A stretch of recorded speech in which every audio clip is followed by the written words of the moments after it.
Everyone, इस video में हम लोग बहुत सारे टाइम पढ़ेंगे प्रोसेसेस के। पिछले वीडियो में हम लोग सीपीयू शेड्यूलिंग के बारे में पढ़े थे, तो उसी से रिलेटेड बहुत सारा टाइम का कॉन्सेप्ट होता है कि कितने डिफरेंट डिफरेंट टाइप के टाइम्स होते हैं। अगर इसको हम लोग समझ लेते हैं तो आगे के जितने भी एल्गोरिदम हम लोग को पढ़ना है ना, वो इजीली हम लोग को समझ आएगा। तो स्टार्ट करते हैं।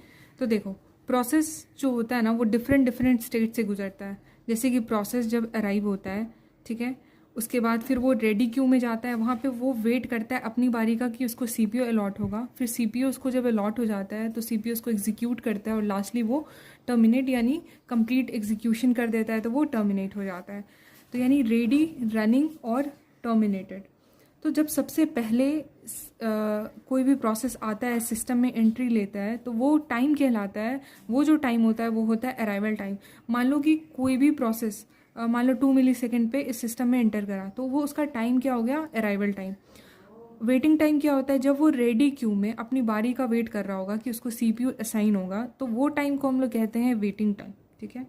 अब उस प्रोसेस को अगर सीपीयू अलॉट हो जाता है, यानी वो रनिंग स्टेट में आ जाता है, तो जितना टाइम सीपीयू उसको एग्जीक्यूट करने में लगाता है, वो टाइम कहलाता है बर्स्ट टाइम।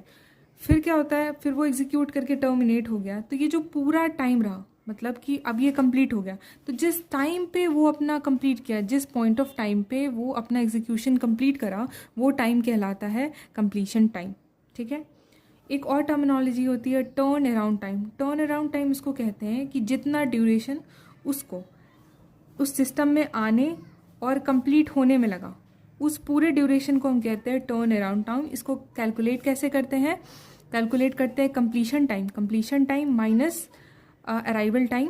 तो ये जो मेरा हो गया, ये टर्न अराउंड टाइम हो गया। ठीक है। एक तरीके से और कर सकते हैं, एक होता है waiting time plus burst time. अगर दोनों को ऐड करें तब भी हम टर्न अराउंड टाइम निकाल सकते हैं। ठीक है।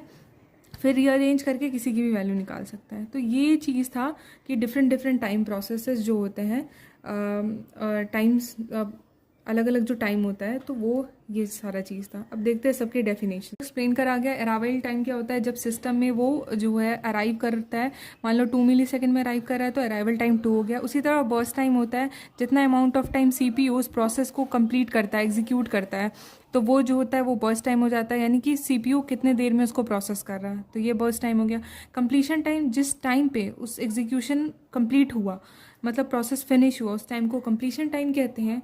जो चौथा है वो टर्न अराउंड टाइम है, मतलब प्रोसेस जब अराइव हुआ और जब कंप्लीट हुआ उसके बीच का जो ड्यूरेशन, यानी टोटल लाइफ उस प्रोसेस का जो सिस्टम में रहा, वो कहलाता है टर्न अराउंड टाइम। इसका फॉर्मूला है